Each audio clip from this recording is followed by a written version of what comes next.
Big pass common மேனில் எனக்கு ரொம்ப பிடிச்ச கண்டஸ்டன்ட் வந்து கரிஷ்மா தான். அண்ட் இவங்களுடைய ஒப்பீனியன்லாம் ரொம்ப நல்லா இருக்கு. இவங்களுடைய அருமையான விஷயம் என்னென்னா, அவங்க வைக்கிற ஒவ்வொரு பாயிண்ட்லேயும் ஒரு கிளாரிட்டி இருக்குது. அது ரொம்ப நல்லா இருக்கு. இப்போது இவங்க காமன் மேனில் 3 கண்டஸ்டன்ட் வந்து செலக்ட் ஆயிருக்காங்க ஃபைனலிஸ்ட்டாக. அதில் இவங்களும் ஒருத்தங்க. இவங்க பிக் பாஸ் வீட்டுக்குள்ளே போனால் கண்டிப்பாக நல்லாயிருக்கும்.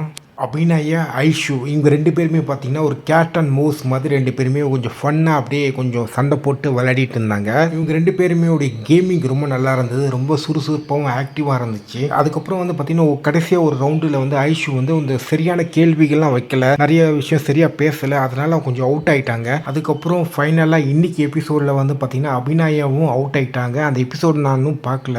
ஆனால் வந்து பார்த்தீங்கன்னா நியூஸ் வந்து ஏற்கனவே அவுட் ஆயிடுச்சு. இது ஒரு டிசப்பாயின்மெண்ட் தான். ஏன்னா 2 பேருமே எனக்கு ரொம்ப பிடிச்சிருந்தது. ஜேசன் இவர் வந்து பார்த்தீங்கன்னா மாயாவுடைய ஃபேவரட் கண்டஸ்டண்ட்டாக வேற எப்படின்னு எனக்கு தெரில. இவரும் வந்து பார்த்தீங்கன்னா பிக் பாஸ் காமன் மேனுடைய ஃபைனலிஸ்ட். இவர் வந்து டைரக்டாக வீட்டுக்குள்ளே போவாரா இல்லை ஓட்டிங் பண்ணி செலக்ட் பண்ணி தேர்ந்தெடுப்பாங்களா இல்லை எப்படின்றது தெரில. அண்ட் இவருடைய கான்வர்சேஷன், இவருடைய பேச்சு எல்லாமே ரொம்ப டிஃப்ரெண்ட்டாக இருக்குது. அண்ட் இவர் வந்து பார்த்தீங்கன்னா அது ஸ்டண்ட்லாம் தெரியும்னு அவர் சொல்கிறாரு. அண்ட் கண்டிப்பாக வந்து இந்த டிஃபிகல்ட்டான டாஸ்க்லாம் நல்லா பண்ணுவார்னு நான் நினைக்கிறேன். முனியம்மா இவங்க 3வது ஃபைனலிஸ்ட். அண்டு இவங்க வந்து பார்த்திங்கன்னா இவங்களோட கேமிங் வந்து எப்படின்னு எனக்கு தெரில. நான் வந்து பார்த்திங்கன்னா இவங்களது மட்டும் நான் பார்த்தது கிடையாது. ஸோ இன்றைக்கி போட போகிற பிக் பாஸ் காமன் மேன் அதில் வந்து பார்த்தா நம்மளுக்கு தெரியும். அண்ட் இவங்க வந்து ஃபைனலிஸ்ட் அண்ட் இவங்க செலக்டட்.